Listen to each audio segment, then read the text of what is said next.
The objective of this video is to review how to add, subtract, and simplify radicals in preparation for your retest. In all of these examples, we are asked to simplify square root expressions. And in number 1, we have the square root of 176.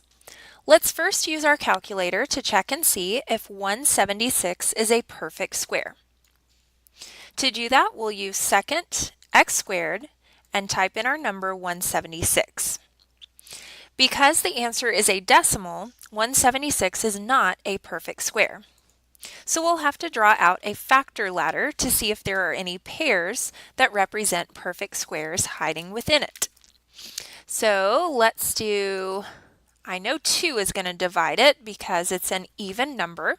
So in your calculator, you can type 176 divided by 2 and see that it's 88. Well, 88 is also divisible by 2, and so is the next number, 44. And if we keep going, we see that the last prime number is 11. And I can see that there are 2 pairs. So I'm going to bring out the 2 times a 2. And the 11 does not have a partner, so it stays inside the square root sign. The 2 times 2 on the outside simplifies to 4.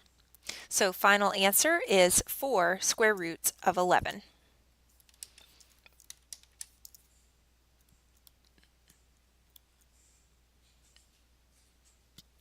Number 2. Notice we're still asked to simplify a square root expression, but we have a 2 on the outside that we don't want to forget about. Let's ignore it for now and try to simplify the square root of 96. It is not a perfect square, so we need a factor ladder.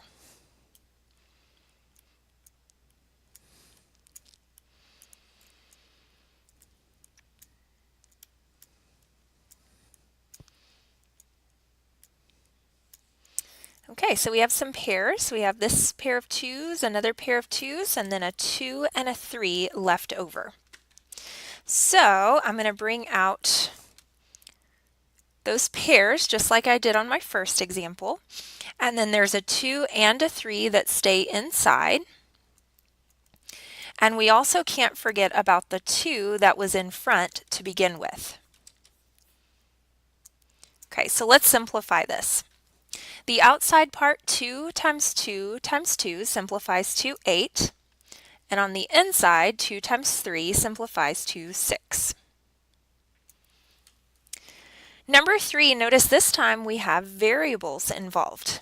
But let's start with the number first. 32 is not a perfect square, so once again, I'll do my factor ladder.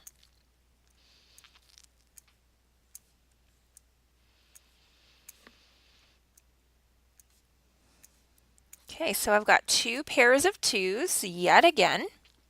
So I'll bring those outside. And I'm going to leave a little space because this time I have variables and I might have some variables come out. Inside the radical sign or square root sign, we'll have a 2. Okay, next we have x to the 4th, which can be expanded as x times x times x times x 4 times. And if we circle our pairs, we can see that there are 2 pairs. They're going to come outside as x times x, which is x squared. And then we have y to the 10th, which is y times itself 10 times.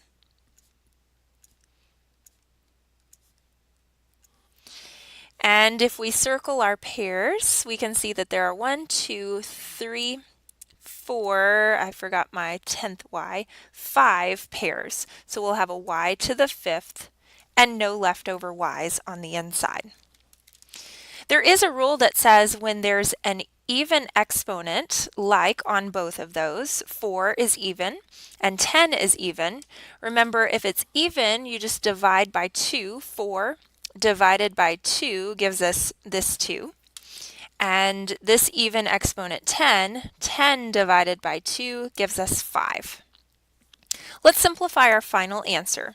The 2 times 2 on the outside is 4. X squared and y to the 5th stay the same, and we just have a 2 left over on the inside. Number 4, notice once again, just like example 2, we have a number on the outside that we can't forget about, but let's ignore it for now and simplify the inside.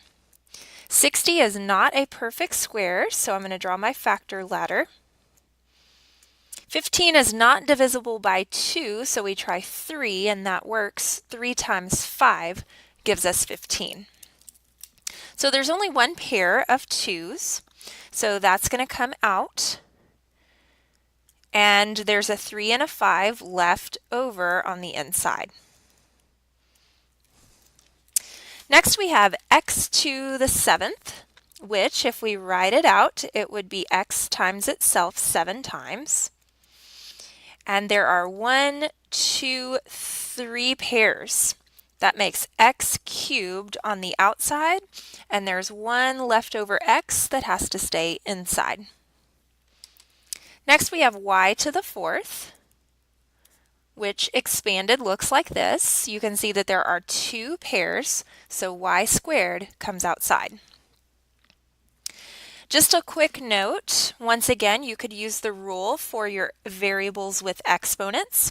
Since 7 is an odd exponent, you're going to subtract the 1 that stays inside the radical, which leaves you with 6, and then 6 divided by 2 gives you the 3 that we got on the outside here. Okay, so let's simplify our final answer to 2x cubed y squared, and then on the inside, the 5 times 3 simplifies to 15. And you know what? I actually just made a mistake, but I'm glad I did it. That would be my final answer if it wasn't for that yellow highlighted part that was out front from the very beginning. You do have to multiply the outside by the outside piece, which in this case is -3. So let's fix my mistake. Now I've got -3 times 2, so actually that outside number should be a -6.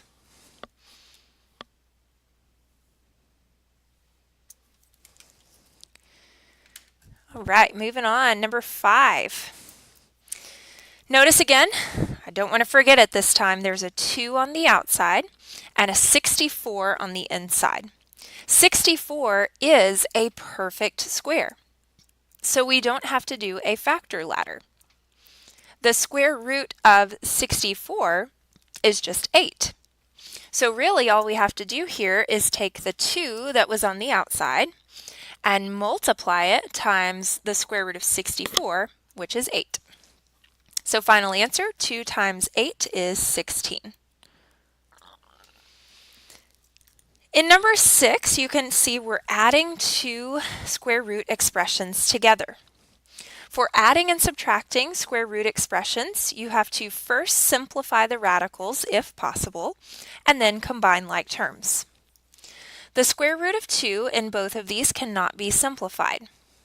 So we move on to step 2, which is combine like terms. Notice both the 4 and the 6 have a square root of 2 attached to them. So we can add those up and get 10 square roots of 2.